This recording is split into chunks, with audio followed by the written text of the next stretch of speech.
La podamos gripe, repasar después. ¿vieron? Vamos a echarle la culpa a la gripe. Siempre lo pongo a grabar apenas me conecto, pero hoy me conecté como 10 minutos antes y digo, es un choclo para los que después la ven. Están 10 minutos mirando nada, van a pensar que no hay nada y así me pasó y me olvidé, ¿vieron? Bueno, con lo cual los que empiezan a ver la clase ahora, sepan que tienen que ir a leer primero el 520, por ahí un poquito, de qué se trata, que ahora vamos, todo lo que dije antes lo vamos a ver ahora puntualmente, así que no se preocupen.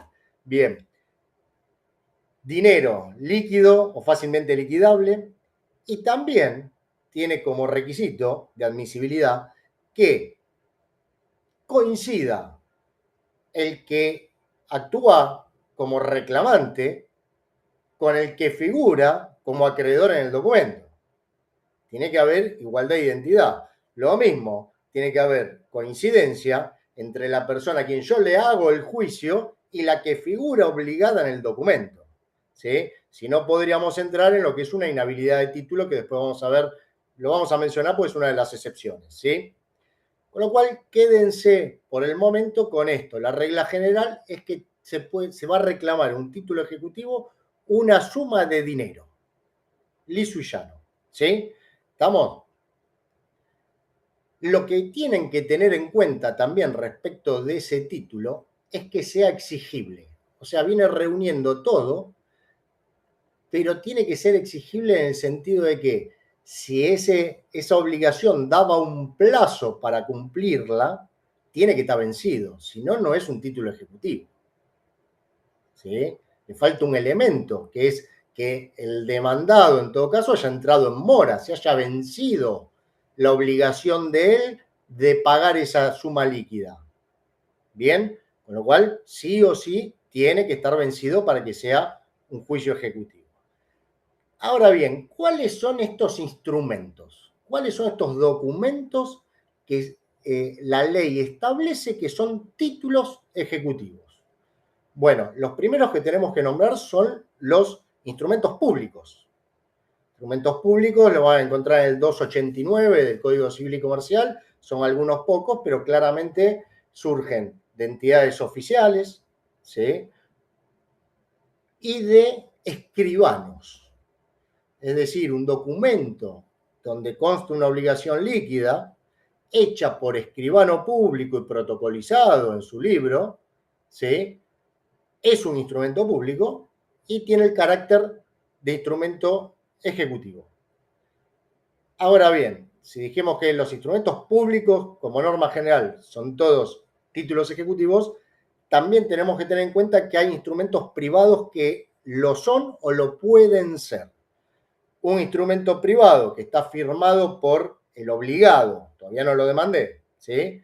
Y fue reconocido judicialmente, o esa firma fue certificada por un escribano, también se convierte en un título ejecutivo.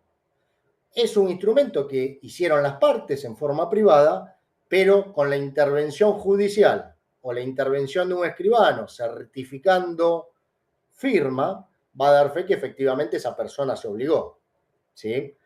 Recuerden que cuando hay un reconocimiento judicial de una firma o de ese documento, el que interviene en el Poder Judicial es el secretario. Los secretarios tienen un poder que no tienen los jueces, que es de dar fe de las cosas. Se equipara dentro de lo que es el organismo judicial a un escribano. Es decir, que sí o sí tiene que pasar por el secretario. El juez no puede dar fe ni de una firma, ni de un acontecimiento, ni de nada. Es el Solo actuario. es el actuario, así se lo llama, al actuario, o secretario, secretaria, y por eso en todas las audiencias, entre comillas, en las cuales, digo entre comillas, porque muchas veces en la práctica no se da, ¿sí? Ahí Alejandra dice, sí, a veces no, pero es también por la cantidad de trabajo en general, pero en todas las audiencias tiene que estar presente un actuario, ¿sí?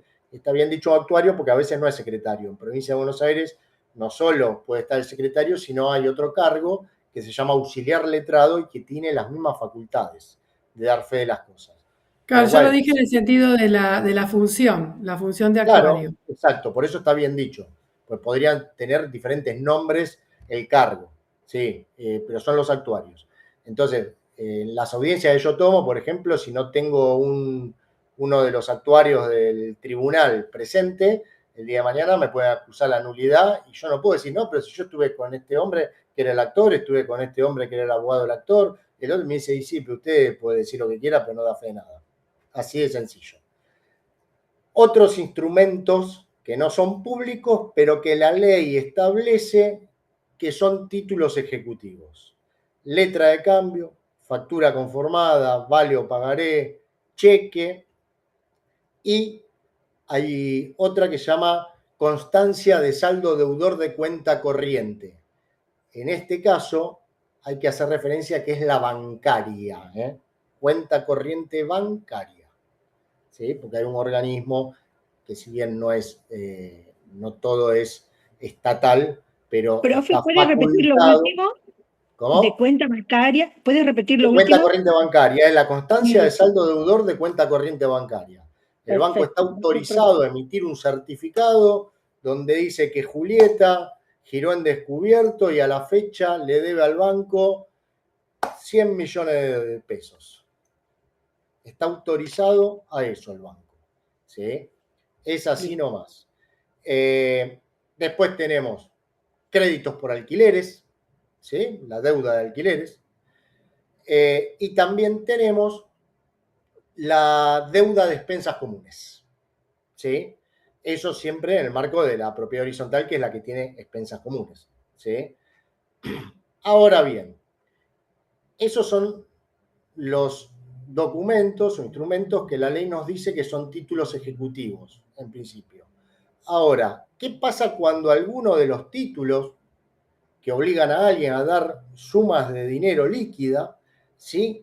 No están completos, no están perfeccionados, por lo que fuere, ¿sí? ¿Qué hay que hacer en ese caso para convertir ese documento que le falta algo, algún requisito le falta, para convertirlo en título ejecutivo? También lo van a encontrar en el código, se llama preparación de vía ejecutiva, es decir, que el actor necesita hacer actos previos para convertir ese título en título ejecutivo. ¿Qué pasa si yo tengo un documento que no tengo el reconocimiento de la firma del deudor? ¿Sí? Bueno, inicio un prepara vía ejecutiva, así se llama, preparación de vía ejecutiva, a efectos que el juez cite al deudor para que reconozca o no su firma. Si el demandado o el deudor no se presenta o el desconocimiento no es liso, llano y claro, el juez va a determinar que ese título se considera ejecutivo. ¿Sí? Ahora bien, si dice que no es ejecutivo, se va a abrir a prueba el expediente a efecto de determinar si lo es o no. Cuando hablamos de firmas, de grafías, lo que se hace es una prueba, una prueba caligráfica. Es decir, un perito calígrafo va a determinar si es o no. Les aviso que si el demandado mintió, va a ser condenado en costas por esa incidencia que generó. ¿Estamos? Ahí alguien me pregunta el pagaré. No, el pagaré es un título ejecutivo liso y llano. Yo no dije que tenía ningún requisito. El pagaré se presume, ¿sí?, que fue firmado por esa persona y esa persona después lo que va a poder hacer es oponer excepciones y defenderse, pero ya es título ejecutivo. El cheque lo mismo, la letra de cambio lo mismo, esas que yo le enumeré son títulos ejecutivos, ¿sí? Esto es otro tipo de documento donde me falta el reconocimiento de la firma, ¿sí?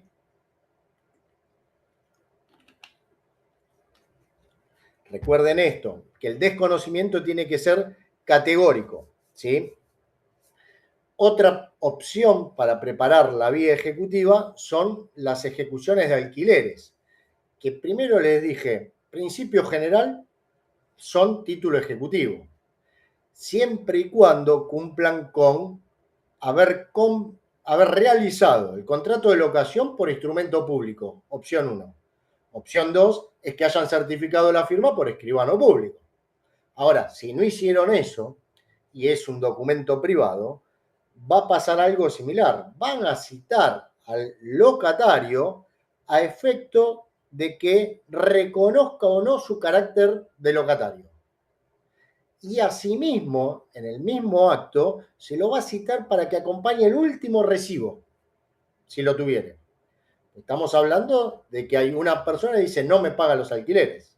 Esa persona tiene que emitir recibo, con lo cual una de las defensas y una de las cosas que tiene que averiguar rápidamente y de manera muy sencilla el juez es si hay algún recibo de pago que me pueda acompañar a la otra parte. Entonces, en el mismo acto que se está preparando la vía ejecutiva, no solo lo cita a reconocer su carácter de locatario, sino dice, y tráigame todos los recibos a ver qué tenga, a ver qué pagó, qué no pagó, ¿sí?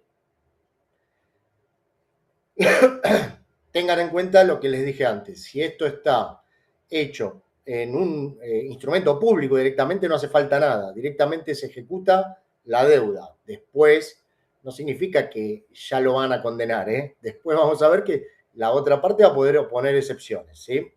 Bien.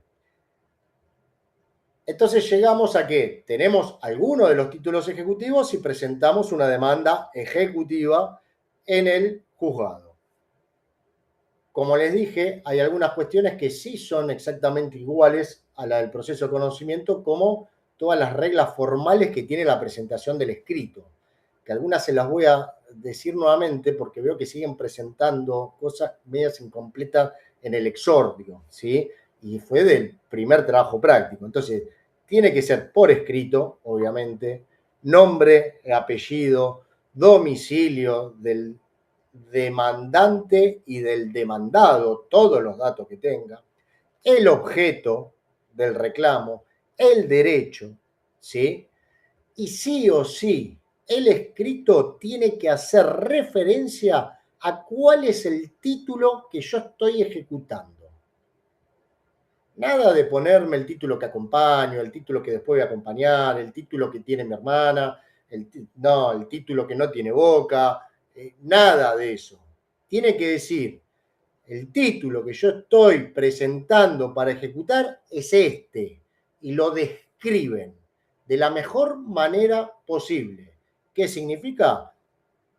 Catalogarlo de alguna manera, si es una escritura pública, si es una obligación de dar suma de dinero, cuánto era, de qué fecha era, si tiene firma certificada, cuándo se firmó originalmente, cuándo se certificó, todo lo que puede individualizar el título sin perjuicio de que sí o sí lo tengo que acompañar, ¿eh? No se olviden de acompañar el título ejecutivo porque si no, no tienen base de reclamo. ¿Sí? El fundamento del reclamo es ese título. Pero sí o sí, yo a algunos les puse en las correcciones, algunos hasta estaban aprobados, ¿no? Que los escritos judiciales tienen que ser autosuficientes. La persona que lo lee se tiene que enterar de todo lo que necesita para resolverlo de la misma lectura de ese escrito. No tiene que ir a recurrir a otro lado. Obviamente, si hacen mención a cosas que están en otro lado, después la persona va a ir a mirar si es verdad o no, pero eso es otro análisis. Pero todos los hechos, el objeto, todo tiene que estar bien claro en la presentación judicial. Y esto no es solo para la demanda, no es solo para la contestación, ni para las excepciones, ni para juicio ejecutivo. Es para todos los escritos judiciales, ¿sí? Una vez que el juez analiza ese título y dice, oh, mira qué bien, este chico o chica que estudió en la Kennedy efectivamente me presentó un título ejecutivo. Así que lo entendió. Con lo cual, lo que va a hacer, lo va a analizar, ¿no? Y va a decir, este es un título ejecutivo. Y inmediatamente va a ordenar, no se queden con esto primero que voy a decir, que es el traslado de demanda de un juicio ejecutivo, que no es el traslado por 15 días con cédula, pero esto se asemeja al traslado de demanda, que es ordenar un mandamiento de intimación de pago, embargo y citación de remate. Ese es el nombre del mandamiento que cumple la función que alguna vez vimos de cédula de traslado de demanda en el juicio ordinario. Acá no es una cédula, es un mandamiento, ¿sí? Como les dije previamente, cuando decíamos algunas cositas que surgían únicamente de este juicio ejecutivo, lo primero que ordena es el requerimiento de pago, la intimación de pago. Y subsidiariamente el juez va a decir, ojo, si no paga, trabe embargo. Ahora vamos a ver a quién se lo dice eso. Para que se pueda cumplir con esto, que es intimar al pago y trabar embargo sobre bienes en esa propiedad donde va a presentarse a intimar de pago al demandado, el juez puede autorizar la utilización de cerrajeros, la utilización de fuerza pública y autorizar al oficial de justicia a allanar el domicilio. Allanar, segundo, se lo denomina cuando la autoriza a ingresar sin necesidad que esté el demandado. A eso se refiere. Sí. En un caso así como de alquileres, como estábamos viendo recién, ¿no conviene iniciar directamente un juicio de desalojo? Pero una cosa no tiene que ver con otra. ¿Cuál es el objeto del desalojo? ¿Cuál es el objeto de la deuda? No, porque por ahí iniciando un desalojo, no sé los plazos, pero digo... La pregunta es esta. ¿Cuál es el objeto de un desalojo? ¿Cuál es el objeto de un reclamo de deuda? El desalojo es sacarlo directamente de la vivienda y la deuda es cobrar lo que me debe. Exacto, pero digo, dos objetos completamente distintos. Claro, pero digo, estratégicamente, ¿no conviene iniciar un juicio de desalojo para ver si viene y me paga? ¿O no? No, en general se hace todo junto.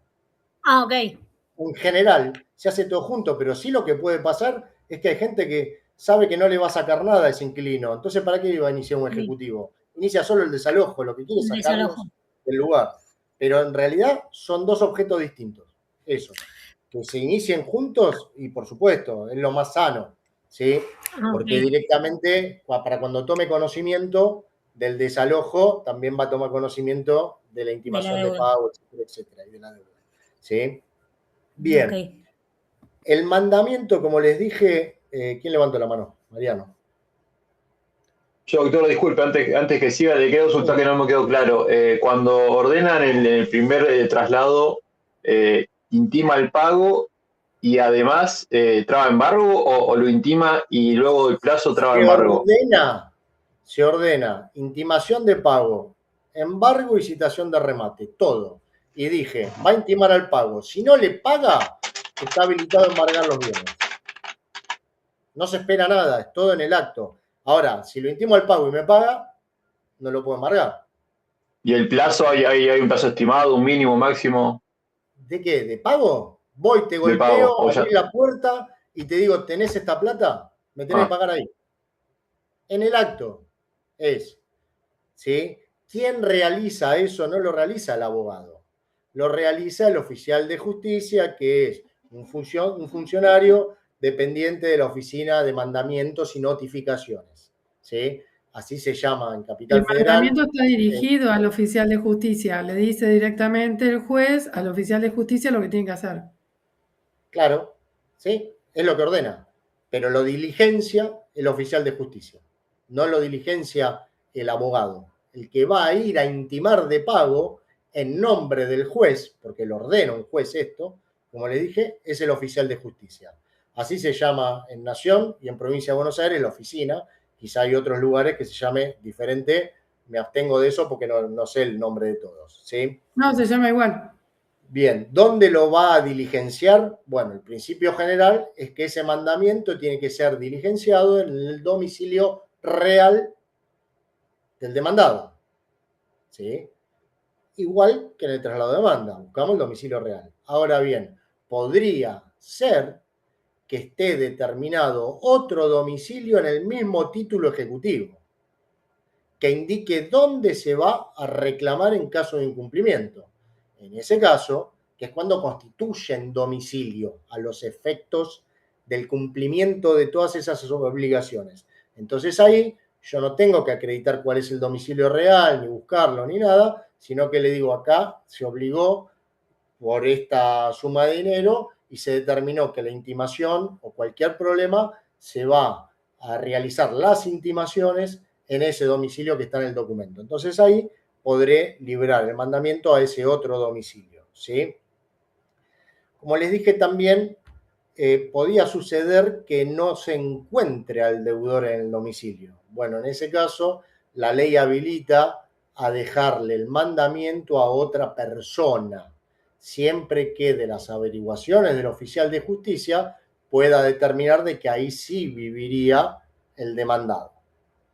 Y digo viviría porque no lo puede saber a ciencia cierta, pero en general consulta con los vecinos, dicen Joel José se fue, siempre sale de noche, está 2-3 horas, viene con gente, después se va, esto, lo otro, entonces no está, pero vive acá. Bueno, listo. Ya, yo sé que puedo dejarlo ahí. Vayan a ver las opciones del 141, que específicamente habla muchas veces de cuando es un edificio y hay un portero y no me dejan ingresar. Puede pasar. Entonces yo agarro al portero, le digo, este muchacho vive acá, yo no, el oficial de justicia. ¿Sí? Pum, y estoy habilitado a dejarle la intimación de pago. Después veremos si el juez también ordenó la autorización de ingresar, allanar y embargar. ¿Estamos? Si lo Profesor, autorizó, el oficial de justicia puede hacerlo. Sí. muchas veces el demandado declara como domicilio real el domicilio jurídico, o sea, el domicilio donde tiene el abogado, su abogado tiene domicilio. Sí. El El tema es demandado, así, si en el documento yo dije sí, que las intimaciones van a ese domicilio, el sí, actor tiene que hacer la intimación a ese domicilio. perfecto. Ah, No es bien, problema mío si yo no me entero, si mentí, si puse otra cosa. Eso ya no es un perfecto. problema del demandado, ¿sí? Ah, Pero bien, el bien. principio general es que va al domicilio real porque la idea es que se entere. Pero si en el Ah, documento estableció un domicilio específico, yo denuncio ese porque él mismo lo determinó en ese instrumento, en ese documento. perfecto. Por supuesto que las partes, pero esto no es de procesal, es de Sí. contratos, las partes si el día de mañana quieren modificarlo, mientras lo notifiquen fehacientemente no va a haber problema, ¿sí? Al Ah, contrario, bien, a la bien. otra parte, no hay problema. Gracias, profe. De nada, con lo cual tenemos que se presentó, sí pagó, agarró y sacó los 100.000 tuki. ¿Qué hace? Los agarra el oficial de justicia y en vez de ir al banco, dentro de los 3 días se presenta a depositarlos en la cuenta del juzgado, donde tramita el juicio, y deposita ese dinero, y no embarga, pero tiene que pagar todo de lo que se lo intima, no una parte. Si paga una parte, bienvenido sea, pero te embargo igual. ¿Me siguen? Porque no cumplió con todo. Y esa intimación no solo es de la deuda líquida que figura o fácilmente liquidable en el documento, sino que el juez también le va a añadir a esa suma lo que considera que a futuro van a ser costas y costos del proceso. Es decir, va a intimar por 100.000 más 100.000 pesos más, porque si no, no le garantizo al abogado que va a cobrar, si hay un perito que va a cobrar, etcétera, etcétera. Entonces, le suma una proporción de dinero a efectos de que el día de mañana, si logra que paguen esa suma que el juez determina, sirva para resolver todo el juicio con todos los costos que tiene. ¿Sí?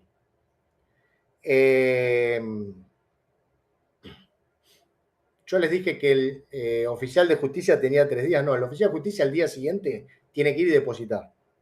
Es el primer día hábil siguiente. ¿Sí? Estoy todavía transpirando, por eso.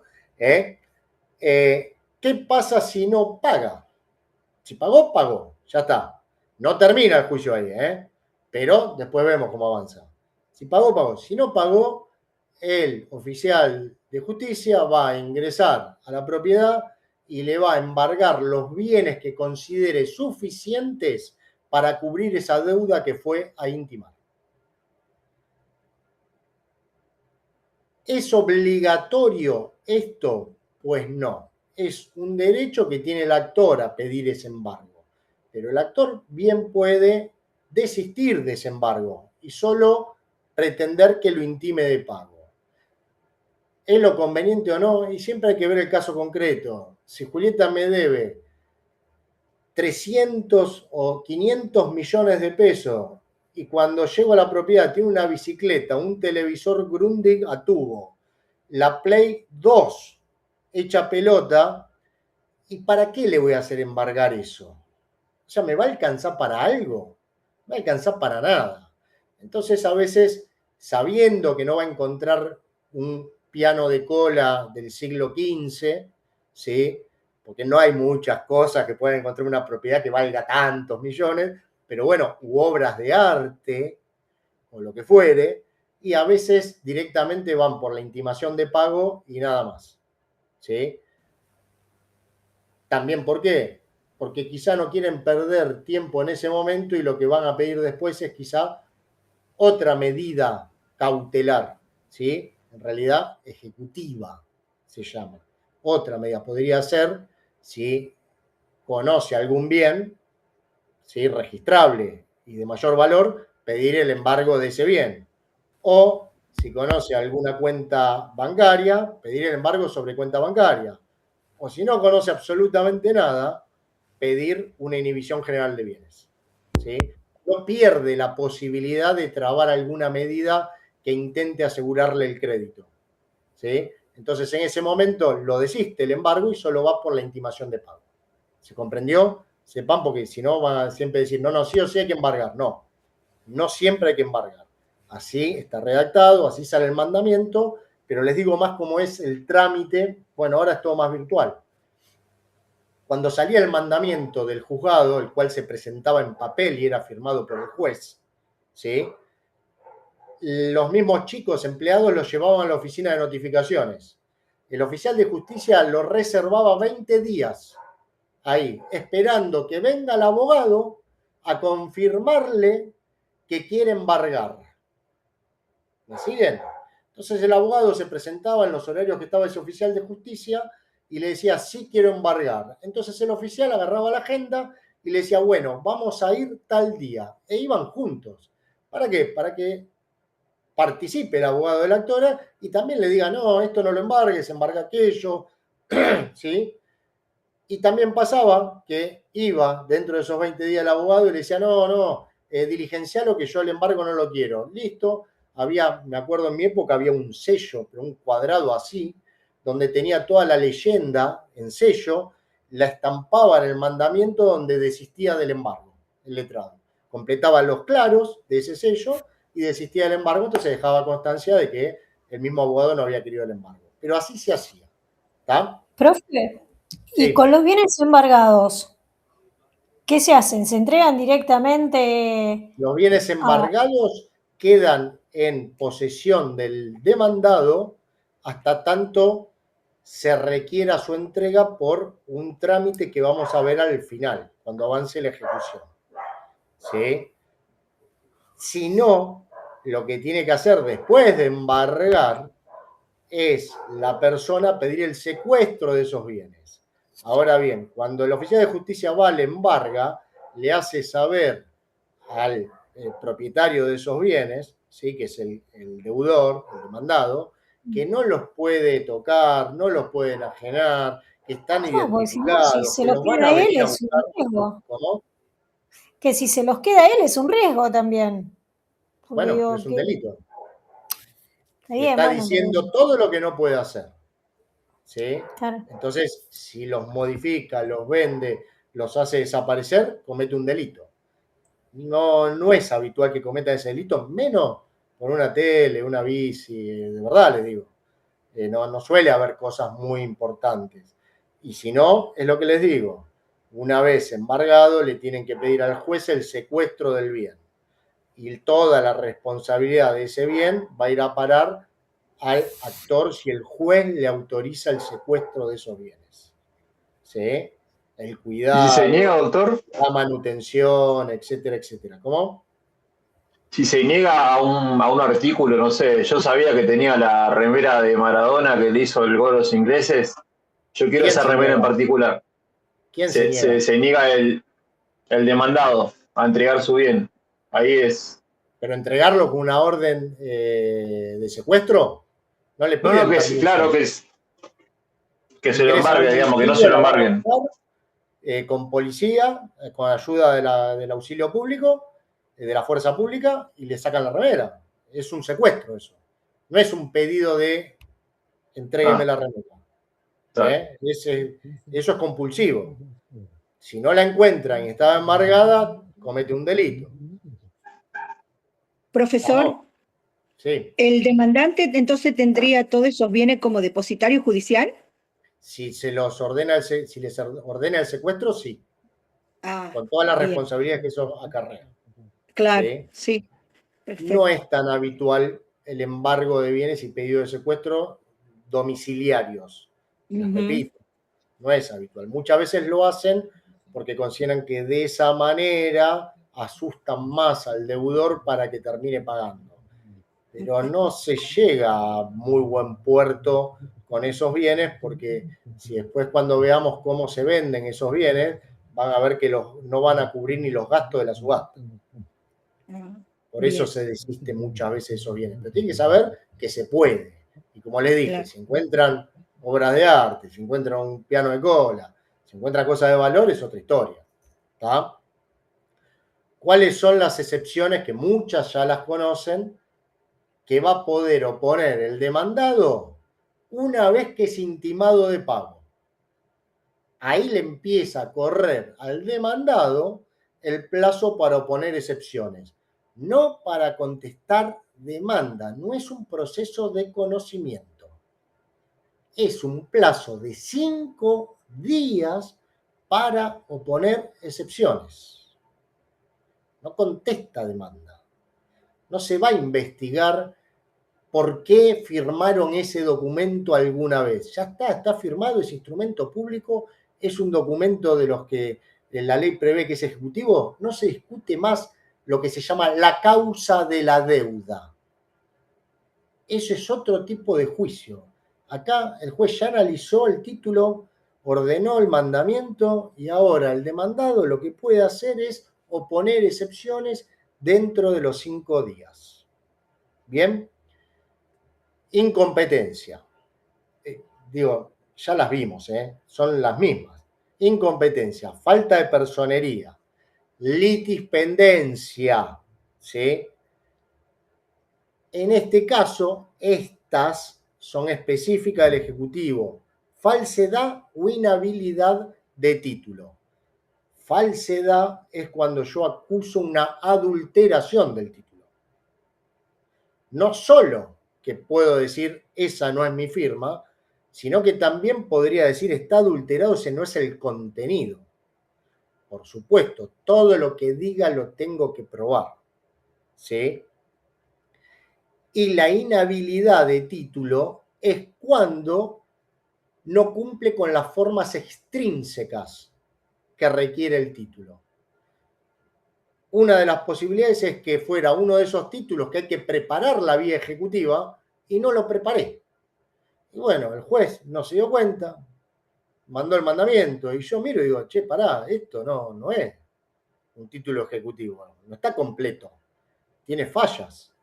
Entonces, puedo acusar la inhabilidad de título. La prescripción, ya la saben, la presentaron ustedes en un trabajo práctico, en una excepción de un ejecutivo de cheques, ¿sí? La excepción de pago tiene que estar documentado ese pago. No puedo decir que pagué y ofrecer testigos. No está habilitado. La excepción es de pago documentado. Ese pago puede ser total o parcial y en todo caso la excepción va a prosperar respecto de lo que esté pago y no de lo que esté impago cuando es parcial. Bien. Compensación. Cuando el otro me debe. La ley establece que esa compensación tiene que ser por otro título ejecutivo que tiene el demandado, ¿se entiende? Otro, no cualquier título. otro título ejecutivo y que también ese título ejecutivo contenga una deuda o un crédito líquido. ¿Bien? Muy restringido es. No es cualquier compensación la que puedo plantear. Y después tenemos la quita, la espera, la remisión, la innovación, la transacción, la conciliación, que es cuando quizá no pagué, pero me condenó la deuda. Me la perdonó por título, obviamente, que sea autosuficiente y que permita ser demostrado que efectivamente a mí me perdonó la deuda. Entonces, esas excepciones también podrían caminar. De la contestación de esta demanda y de la oposición de excepciones, se le corre perdón. Cuando pongan excepciones, tienen que ofrecer toda la prueba que ustedes consideren viable para que prospere la excepción. Igual a cuando ponían excepciones en el ordinario. ¿Sí? Toda la prueba tiene que estar ofrecida en ese escrito. Un único escrito de opone excepción dentro del 5.º día. De esa oposición, ¿qué va a pasar? Le van a correr traslado al actor. Alguien la otra vez me hablaba de un segundo traslado. No me acuerdo en el ordinario. Este sería, Alejandra, ahí está, me hace así. Sería ese segundo traslado para que el actor conteste las defensas, ¿sí? Y ofrezca también la prueba que considere necesario. No se olviden que con el título ejecutivo lo único que ofreció fue el título. No necesitaba otra cosa cuando presentó la demanda. Ahora, cuando surgen cosas nuevas, una excepción, y hay ofrecimiento de prueba por la contraria, bueno, tengo esos 5 días para defenderme de eso. ¿Qué va a hacer en definitiva el juez? ¿Sí? Se viene una jauría, no sé si ustedes la escuchan, pero está justo en la ventana de adelante esta vez. A veces estoy en otra habitación y están a full. No sé quién está pasando, pero estoy escuchando perros por todos lados. ¿Qué va a hacer el juez con esa excepción? La prueba. Si no hay ninguna prueba que considere útil, la va a resolver directamente. Si le hace lugar a la excepción, se va a caer el reclamo ejecutivo. ¿Sí? Recuerden que hay excepciones que no terminan de hacer caer el juicio. ¿Sí? A lo sumo, lo paralizan por un tiempo hasta que se subsane, como el tema de incompetencia, litispendencia, habría que ver si sigue en otro porque ya está iniciado, etcétera, etcétera. Entonces, si camina, va a ser lugar a la excepción. Si no hay prueba que él considere útil, va a pasar a dictar sentencia dentro de los 10 días, directamente. ¿Para bien o para mal? ¿Por qué? No hay más prueba. No necesita abrir un periodo de prueba.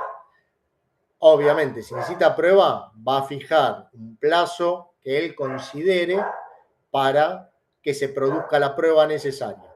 ¿Sí? Producida la prueba, ¿sí? El juez va a tener que dictar una sentencia de trance y remate. Eso es en caso de que haga lugar a la ejecución. Y en la sentencia va a dejar claro si hace lugar a la ejecución en su totalidad o parcialmente. Puede haber rubros reclamados o dinero reclamado que exceden lo que el juez considera que puede reclamarse, ¿sí? Entonces va a sacar una sentencia de trance y remate por una suma diferente, parcial, ¿sí? También puede ser que hayan acreditado un pago parcial, hay un montón de cuestiones. O que esa deuda que era liquidable no la haya liquidado bien el actor y cuando actualiza, aplica tasas, etcétera, etcétera, el juez le da otro monto. El juez está habilitado a eso, ¿sí? O bien puede rechazar la ejecución. Ambas sentencias son apelables. Esas apelaciones tienen efecto, el principio general es que tienen efecto suspensivo, es decir, que no se puede avanzar con la ejecución en caso que le hiciera lugar, hasta tanto la Cámara, donde se apeló esa sentencia, resuelva si está bien o no lo que dijo el juez de grado. ¿Sí? Pero el mismo código dice que podrá ser concedido con efecto devolutivo, que es cuando mientras la Cámara estudia el caso y resuelve, yo avanzo con el resto de los pasos de ejecución, ¿sí? Ese es el efecto devolutivo, cuando el acreedor garantice confianza, ¿sí? Su reclamo, su sentencia. ¿Qué hace? Va a tener, en general, esa fianza es patrimonial, le piden el depósito de un dinero, a efectos que, si después generó un daño siguiendo adelante con la ejecución y la Cámara resolvió que no tenía razón, el otro se cobre esos daños de ese dinero que dio en fianza, en garantía. ¿Sí? También podría dar un bien, no solo dinero, puede dar un bien a embargo, se llama. Se lo embarga a efecto de garantizar y se le permite continuar con la ejecución hasta que resuelva la Cámara. Entonces va ganando tiempo con la responsabilidad y el riesgo que eso acarrea. ¿Sí? En ese caso se suspenderían, por ejemplo, los intereses que pueda generar al pagar con este otro embargo de otro bien, se suspenderían los plazos de... No, ¿no? mirá, lo que yo conté es que el actor es el que da embargo a algo para garantizar que si genera un Ya daño al entendí. demandado, Sí, siguiendo está. adelante se pueda cobrar de eso. Ok, No, sí. para cuando saque la sentencia, el juez va a tener una determinación de deuda y va a ordenar de qué manera se va a aplicar intereses hasta el efectivo pago. Ujú. El juez es el que dice cuáles son los intereses que se aplican desde la sentencia hasta el efectivo cobro de esa suma de dinero. ¿Bien? Vamos a parar 5 minutos, voy a tomar un poquito de agua y vamos a ver cómo avanzamos. Ya tenemos una sentencia, pero todavía no cobramos nada. La tenemos en un cuadrito la sentencia. Y ahora vamos a ver qué hacemos para poder cobrar. ¿Sí? 5 minutos y seguimos.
Vamos que seguimos.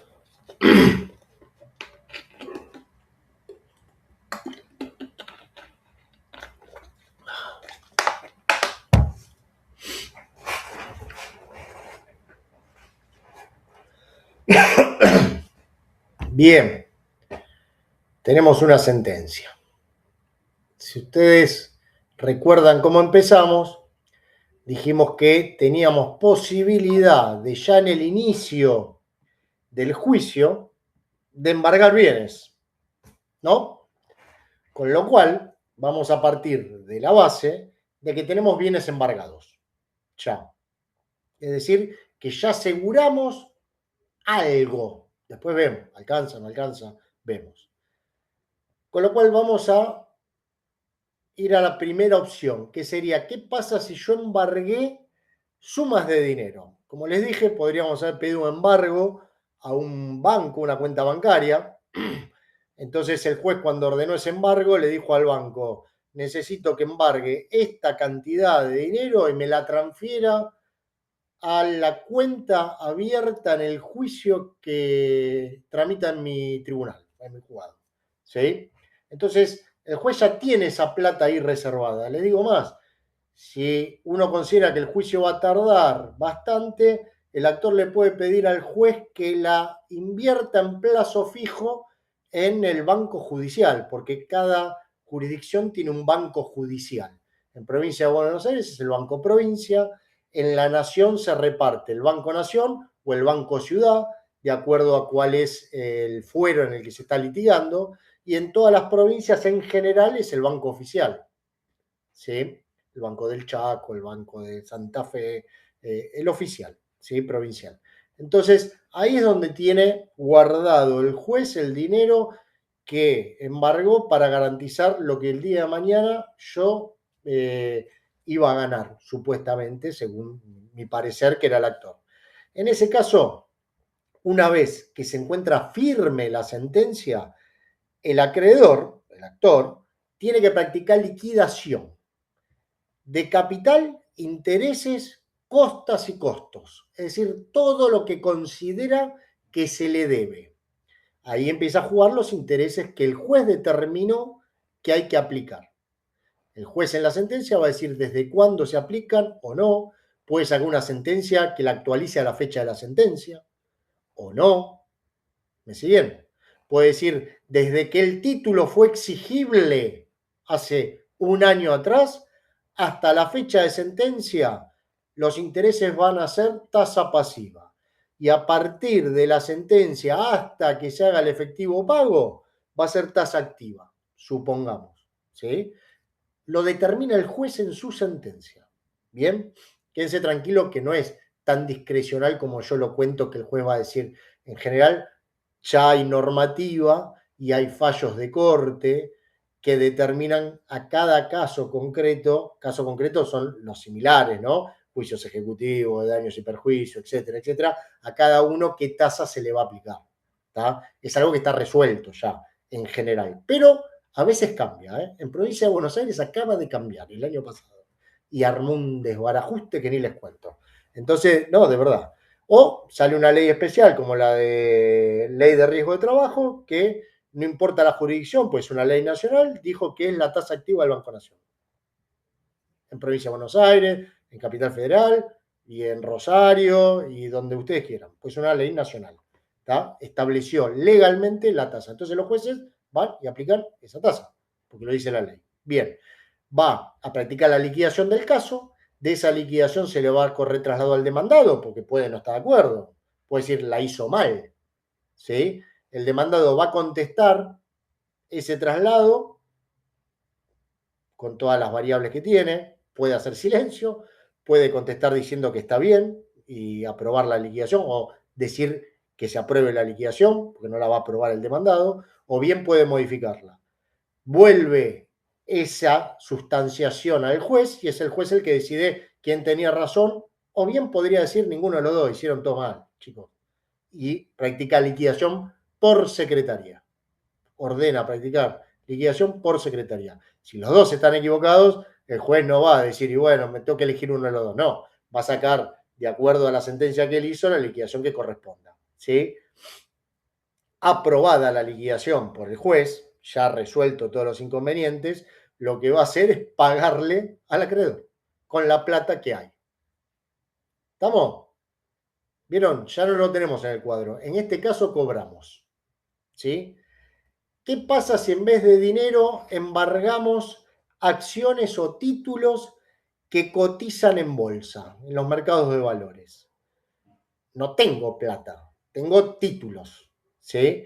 Bueno, estos son ejemplos, porque después se les puede ocurrir mil cosas, pero es algo que puede pasar. El juez lo que va a ordenar es que sean negociados en el mercado de valores, que es donde, en el único lugar que se pueden negociar, sean vendidos ahí y el producido de esa venta al precio que determina el mercado en el momento que lo ordena, ¿sí? Le van a enviar el dinero a la cuenta y con ese dinero le va a pagar al acreedor.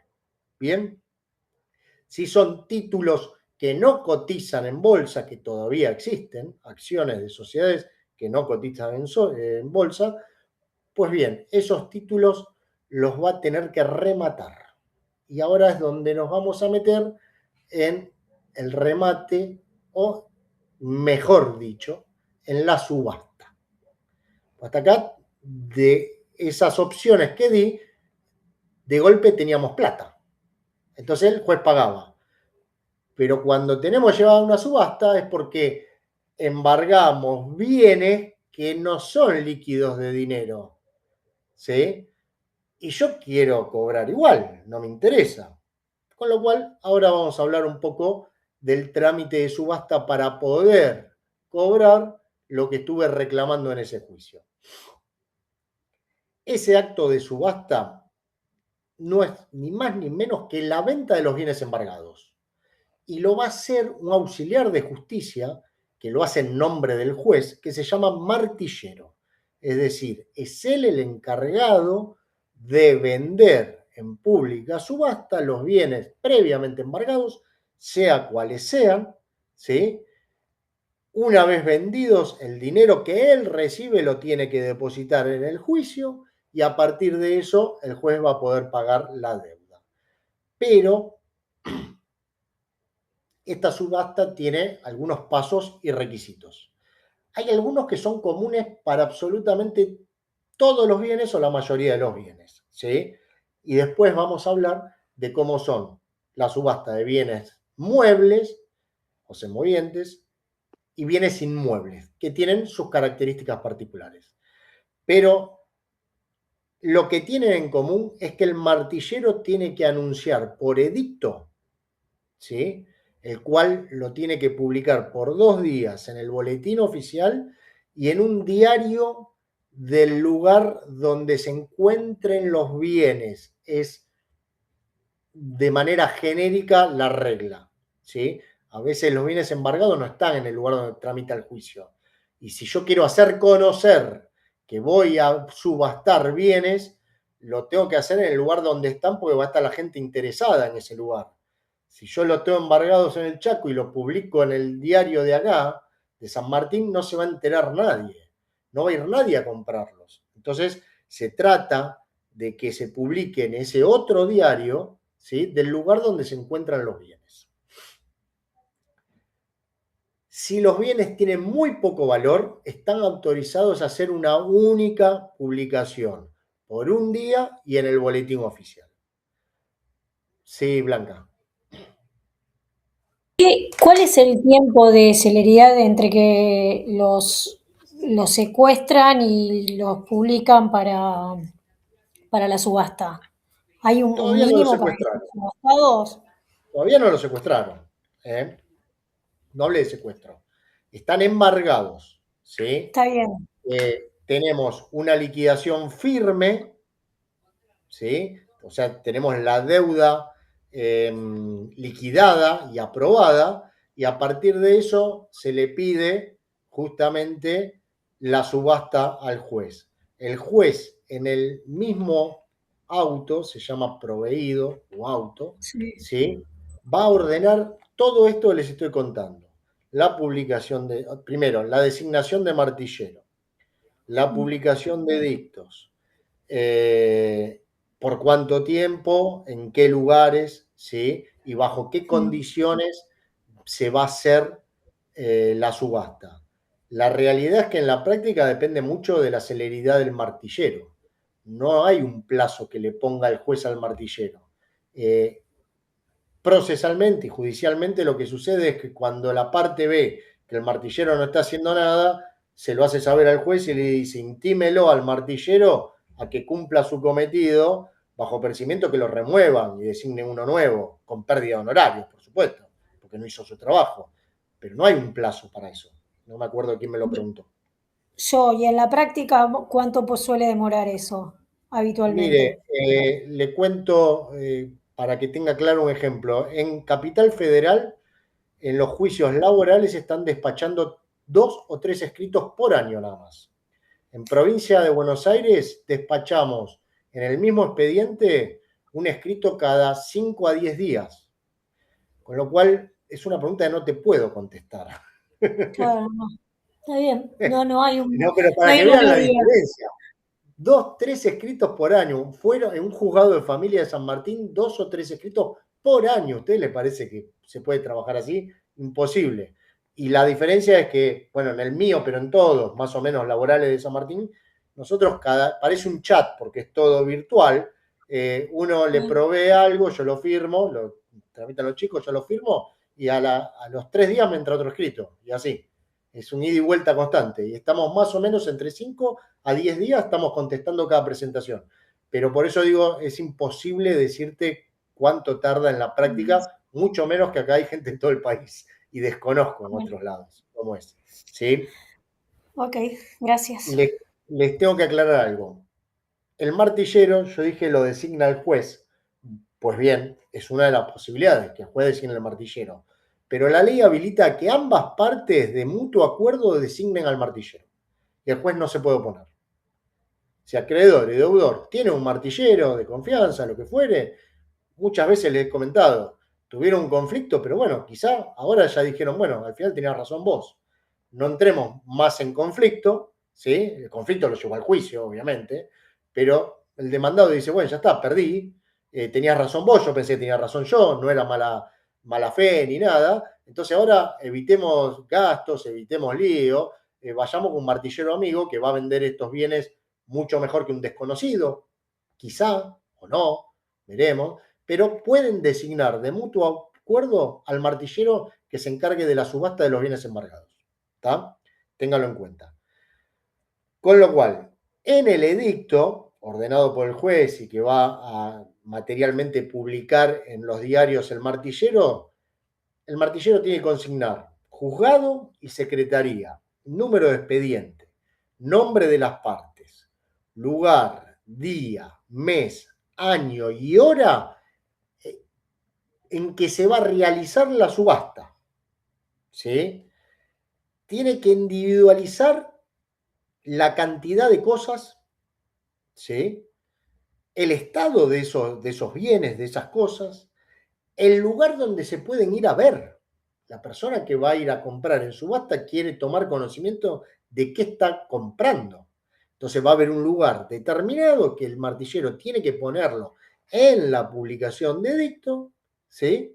Donde las partes interesadas pueden ir a ver esos bienes y de primera mano poder determinar si quieren comprar, no quieren comprar, cuánto van a ofrecer, cuánto no van a ofrecer, etc. También va a dejar constancia de la obligación que tienen las partes, los postores, de depositar el importe de la seña y de la comisión en el acto de remate. Cuando vayan al remate, si ofrecen y salen vencedores de esa subasta, el edicto le dice, usted ese día va a tener que depositar la seña. No solo levanta la mano, quiere el bien y ofrece 100, 200, 300, lo que fuere. Ese día va a tener que depositar la seña, la cual va a estar estipulada por el juez en el auto de subasta, va a ser un porcentaje, seguramente, y entonces se lo pone en conocimiento a través de los edictos. Y también va a tener que depositar la comisión del acto de remate, que es la del martillero. Vamos a tratar de garantizarle que el martillero también cobre por su trabajo. Profesor, y hay casos en que siempre me pregunté en la vida diaria, ¿qué pasa si un oferente deposita la seña, paga la comisión y después no aparece? Que puede ser por razones ajenas a su voluntad. Pierde la seña, pierde la comisión. Claro, pero con lo que adquirió, se vuelve a No hacer lo otro adquirió porque no lugar. lo pagó. Claro, pero lo ¿Qué que pasa con el estaba, bien? Se vuelve a subastar. claro, se vuelve a Se subastar. vuelve a hacer otra subasta, tal cual. Bien. Es así, se vuelve a subastar hasta que se pueda vender verdaderamente, ¿sí? En el caso de los inmuebles, no solo va a tener que figurar todo esto, sino también va a figurar una base, una condición de venta, un estado de ocupación del inmueble, ¿está ocupado o está vacío? ¿Sí? Un horario de visita, dijimos que en los bienes muebles era el lugar donde podían ir a ver los bienes, acá va a haber día y horario de visita para ver el inmueble. En caso de que ese inmueble esté dentro del régimen de propiedad horizontal, tiene que también mencionar cuál es el monto de expensas comunes y la deuda que tiene. Porque recuerden que si han estudiado derechos reales y todo eso, hay algunos créditos que tienen privilegios sobre otros. Y de la subasta de ese bien inmueble, las expensas tienen un privilegio. ¿Sí? Hay otros privilegios también. Pero por eso hay que mencionarlo, porque el que compra tiene que saber y también el acreedor que va a cobrar tiene que saber cuánto se le va a descontar, cuánto le va a quedar. Es decir, tiene que ser todo claro, ¿sí? Tiene que estar todo bien, bien claro. También tienen que publicar si tiene otros embargos en otros juicios esos bienes, cualquiera sea, los bienes muebles, inmuebles. ¿Por qué? Porque en ese caso la subasta va a tramitar en el juicio que esté más avanzado. A mí me pueden pedir la subasta de un bien.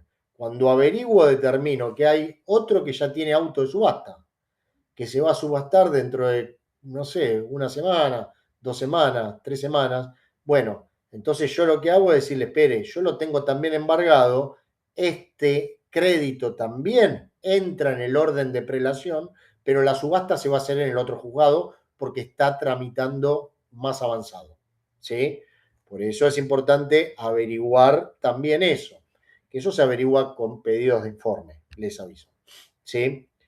Si hay varios bienes a subastar, el juez puede ordenar que se realicen en diferentes fechas las subastas. Parece sonso, pero muchas veces cuando se hace todo un mismo acto, a veces ofrecen menos por una cantidad de bienes que quizá si lo hicieran por separado, el acreedor podría obtener una subasta con mejor pago, ¿sí? Con mayor recaudación. Es estratégico, llamémoslo. También puede pasar que esto no es estratégico, que esté en diferentes lugares, ¿sí? Y se necesita hacer la subasta en diferentes fechas. El juez puede hacerlo. Bien. Profe, perdón, estoy intensa Sí. hoy. Y con la No, no. diferencia a favor que queda, por ejemplo, no sé, se remata un inmueble que supera la deuda, Ojalá, nunca pero queda. el tema es así. Una vez rematado cualquier bien, si sobra plata, pero se le pagó a todos, ¿eh? No quedó Nos nada, que comemos un ningún asado. perito de juicio, ningún costo, ningún otro acreedor de otro lado, nadie. Todos quedaron satisfechos absolutamente por todo, es dinero del deudor. Ah, se le devuelve. Y sí, si valía más de lo que Ok, tuvo que ok. pagar, se le devuelve a él. Va a pedir que se le restituya lo que quedó. Ojalá alguien me cuente que vio una situación así. Pero pues no es habitual. Pero la realidad es que Extraño por dos motivos. Primero, porque tiene una base y nadie se va a exceder mucho más, o aunque no la Cuando tenga, veamos siempre la va a quedar subasta de abajo. bienes inmuebles, vamos a ver cuál es la base. Y aparte viene la liga. Eso existía y ahora en algunos lugares ya no pueden hacer más Ya no negocio, está. porque la subasta es electrónica ahora. Claro. Claro. No Bueno, hay acá un lugar todavía no. donde va la liga. Ellos lo que tienen sí siempre es datos de esto Claro, vale obvio. más, esto menos, pero en definitiva el apriete que existía antes, no porque Ya no está. Qué los bueno. postores, no, porque ahora es un trámite de subasta electrónica en el cual los postores mandan las propuestas y está Claro, todo en el sistema. Hay otro control. Ya, claro. por lo No menos en es a provincia viva de voz Buenos como Aires. antes. No sé si queda en otras jurisdicciones, No, y acá todavía sí, todavía sí. la sala de subastas, Ujú. todavía no sé. Pero bueno, eh, pagada la seña y la comisión, adquirido el bien, lo que tiene que hacer, obviamente se le adjudica ese bien al postulante, al postor, y ese postor tiene que ir a depositar el resto de dinero directamente en la cuenta judicial. ¿Está? Diferencias rápidamente entre lo que son bienes inmuebles y los muebles. Los muebles no tienen base. Llámenlo, se vende al mejor postor. Bueno, algunos lo llaman así, pero siempre se vende al mejor postor. Pero de base cero, se arranca de cero. A tal punto que a veces se autoriza hasta facilidad de pago, imagínense. O sea, cuotas. Tiene que estar todo estipulado previamente, ¿sí? En este caso, como son bienes muebles, no tenemos un registro para recurrir donde me informen si están embargados o no. Con lo cual, el juez lo va a intimar al deudor para que manifieste si fueron embargados esos bienes muebles en otro juicio, bajo su responsabilidad. ¿Sí? Recuerden que si están embargados tiene obligación de decirlo, si no estaría defraudando a otro. A mí ya no, pues yo estoy avanzando con mi subasta, ¿sí? Pero bien podría tener otros embargos. También está habilitado lo que les dije, el secuestro de las cosas. Si el secuestro de las cosas es pedido en pleno trámite de subasta, las cosas no las va a secuestrar y tener el actor, sino que se van a ser entregadas al martillero. El martillero va a ser el que custodie las cosas hasta la fecha de la subasta y va a ser el que en definitiva las va a poner en un lugar para que las vayan a ver, va a designar los días en los que lo puede ir a ver, etcétera, etcétera, etcétera. Esa cuestión, que parece más seguro y todo lo que quieran, no crean que es gratuita. Con lo cual, todos esos gastos del martillero van a ser deducidos de la subasta antes de que le paguen al acreedor o al actor del juicio. ¿Está? Por eso algunos dicen, no, prefiero que siga allá y vemos qué pasa. ¿Sí? Así que puede pasar eso. Y después tenemos una condición particular que son bienes muebles registrables. En ese caso, ¿sí? Lo que se tiene que pedir es un informe sobre las condiciones de dominio y de gravámenes, que son en cabeza de quien está, que tiene que estar en cabeza del deudor, el dominio de la cosa. Yo no puedo salir a subastar lo de la hermana del deudor. ¿Estamos? Por eso se pide, para estar seguro que voy a subastar un bien que es del deudor. Y gravámenes es el que me va a informar si tiene otros embargos, alguna inhibición o lo que fuere. ¿Sí? De muebles nada más. Vamos a inmuebles. En los inmuebles hay base. La base se tiene que fijar previamente a la subasta y tiene que estar especificada cuando se publiquen los edictos. Esa base se fija en las 2/3 partes de la valuación fiscal del bien. Con lo cual, si, como dijo Alejandra, tenemos en cuenta que las valuaciones fiscales en general no están actualizadas, la base va a ser muy baja. Y cuando vengan los postores a ofrecer dinero por el bien inmueble, vamos a arrancar muy abajo. Con lo cual, para que sobre dinero, realmente tiene que ser una muy buena subasta. ¿Sí? Suele pasar eso. Ahora bien, así como la regla habla de esas 2/3 partes de la evaluación fiscal, podría pasar que las partes se pongan de acuerdo en una base, acreedor y deudor, actor y demandado. En ese caso, el juez puede fijar, si no la considera que va en contra del derecho, en la base que ambas partes se pusieron de acuerdo. ¿Sí? ¿Qué pasa si el bien no tiene evaluación fiscal? Es un bien inmueble, pero no tiene evaluación fiscal, por lo que fuera. Hay veces que en el catastro nunca fue inscripto y no tiene evaluación fiscal. No me venga a decir que están estafando al municipio o a la provincia, porque estamos de acuerdo, pero no importa. No tiene evaluación fiscal. En ese caso, tienen que recurrir el juez, ordena la evaluación a través de un perito ingeniero, arquitecto o agrimensor, que son en general los que tienen el conocimiento necesario para realizar una tasación, y a esa tasación, ¿sí?, se le va a calcular las 2/3 partes para fijar la base. ¿Estamos? En todos estos casos, en que es 2/3 partes de la evaluación fiscal o la del perito, obviamente el juez, una vez determinada esa base, tiene que correr traslado a las partes, las cuales pueden hacer objeciones. Y el juez después la va a tener que resolver. ¿Sí?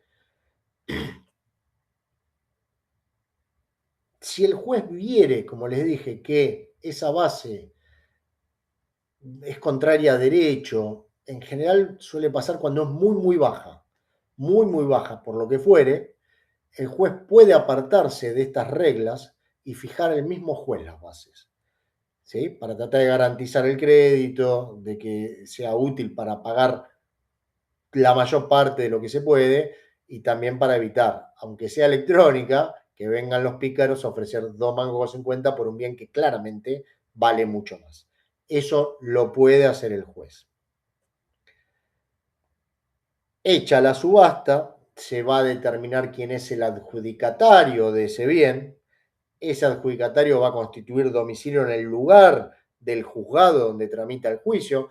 Recuerden que es una persona que viene de afuera, no es que la tenemos en el juicio identificada, es Juan que vino de afuera y adquirió mediante subasta un bien inmueble, y aprobada la subasta o aprobado el remate, porque el juez muchas veces no participa, le manda todo el martillero, revisa toda la documentación, todo lo que le mandó, considera que está bien, entonces saca un auto de aprobación de remate. Dentro de los 5 días de notificada esa aprobación del remate, el comprador va a tener que depositar el resto de dinero, depositar en la cuenta del juzgado, el resto de dinero por el cual resultó adjudicatario. Y como dijimos antes, si no hiciere eso, va a perder la seña y se va a tener que volver a empezar con la subasta.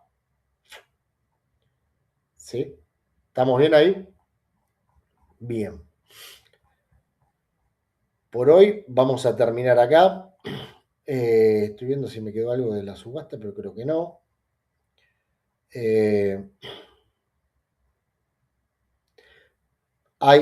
Sí.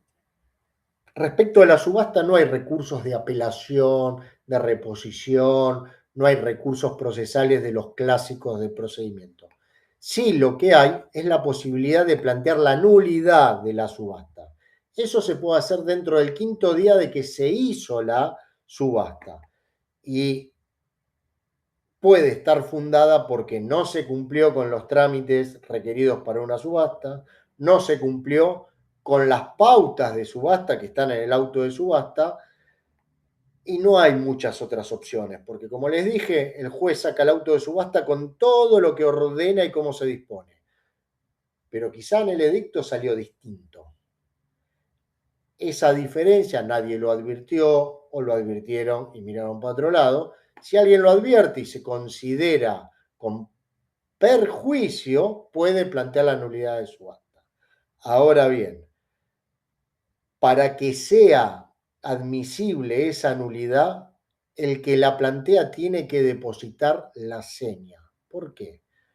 Porque no es nulidad por nulidad misma, no existe la nulidad por nulidad misma. Las nulidades, tanto en esto como en cualquier nulidad que busquen en el Código de Procedimiento, se plantea porque hay un daño que se causó a través de esa falla en el procedimiento. Entonces, el que la plantea es porque dijo, yo no pude comprar por tal cosa. Bueno, entonces asegúreme que usted va a comprar. Tiene que depositar la seña y hacer el planteo de nulidad. Y si no lo ¿Como gana, una las caución, costas, profesor? ¿cómo? ¿Es como una caución? No es Que una la seña- obligación.